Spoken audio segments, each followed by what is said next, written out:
Look, that looks quite interesting, isn't it? Oh, hi everyone, sorry. We've been reading today one very interesting book. Do you have any book that you like to read? And question of the day is what makes a good book good?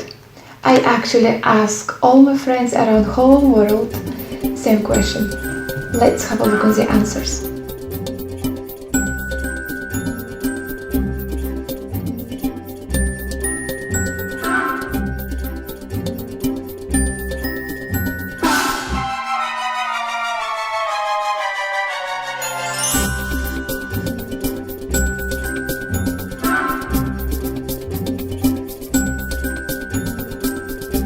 That was very good answers, isn't it?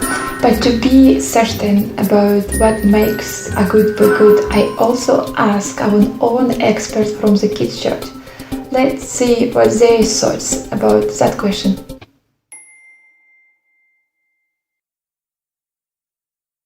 I think that when a good book is good, the author makes you feel like you're the main character in it.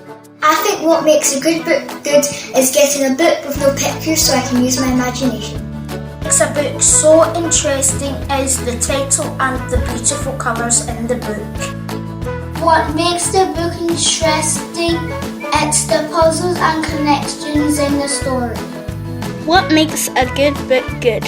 When it has an interesting storyline, when I learn something from it, and when it's funny. I think makes a good book is when there's a twist to it, something exciting happens. That looks like we've got lots of requests for a book to be good. Can I tell you a secret? I actually wrote my stories too. But I'm more than sure none of my stories will be never able to cover all those requests. You probably need a whole library to be able to cover all these requirements. Speaking about library, I actually think about one book which actually could tick all the boxes. Do you know what book I'm thinking of? That's right, it's Bible. It's not just a book, it's the book, and it's a very special one because the Bible has a collection of 66 books which have been written over 1600 years by 40 different writers who've been inspired and leading by God himself. Wow, that's definitely a special book. So, and the first book of the Bible called, that's right, Genesis. And we know who wrote Genesis. It was Moses. So what do we know about Moses? Moses lived in Egypt and he was the youngest in a family. He had an older sister, Miriam, and he had an older brother, Aaron. And the ruler of Egypt, Pharaoh, was scared of Israel. So he decided to kill all newborn boys. So in order to save Moses' life, his mom hid Moses in a basket and left him in the river. And guess what happened next? A princess, a daughter of that Pharaoh, she found Moses and she liked him so much that she decided to keep Moses as her own son. So Moses grew up in the palace known as the Prince of Egypt. Actually, what do we know about Egypt? So to answer on that question, we've sent our special correspondent over to the Egypt to find out for us some interesting fact. William, I can't wait to hear all your interesting facts and thank you so much for making such a long journey over to Egypt. Hello everyone, it's my absolute pleasure, and yes, I got some amazing facts about ancient Egypt. Ancient Egypt is one of the world's most greatest civilizations known to mankind.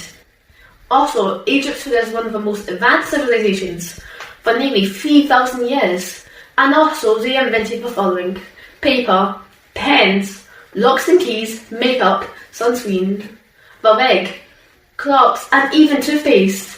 Education in ancient Egypt was similar to modern education. She had great universities like Oxford today. Egyptians worshipped different gods. In fact, more than 1,000 gods and goddesses were worshipped by the ancient Egyptians. For example, Horus was the sky god, Ogdog the god of chaos. Wow, that was quite interesting, isn't it? So many good facts about Egypt. So Moses been educated by wisdom of Egyptians. I could imagine what prince of Egypt with all his knowledge and all his best education could write in the first book of the Bible. Let's have a look. So, the first book in the Bible started with: in the beginning, God, Obdad, Atom, Ptah, and Ra created the heavens and the earth. Does that sound right? No, not at all. Of course not. Probably it would be something expected to write by Prince of Egypt. However, actually what Moses wrote in the Bible, it was: in the beginning, God, one and only, created the heavens and the earth. That sounds amazing.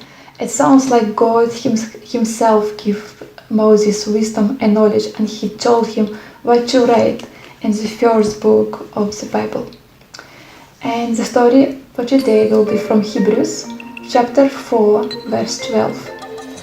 The word of God is alive and powerful.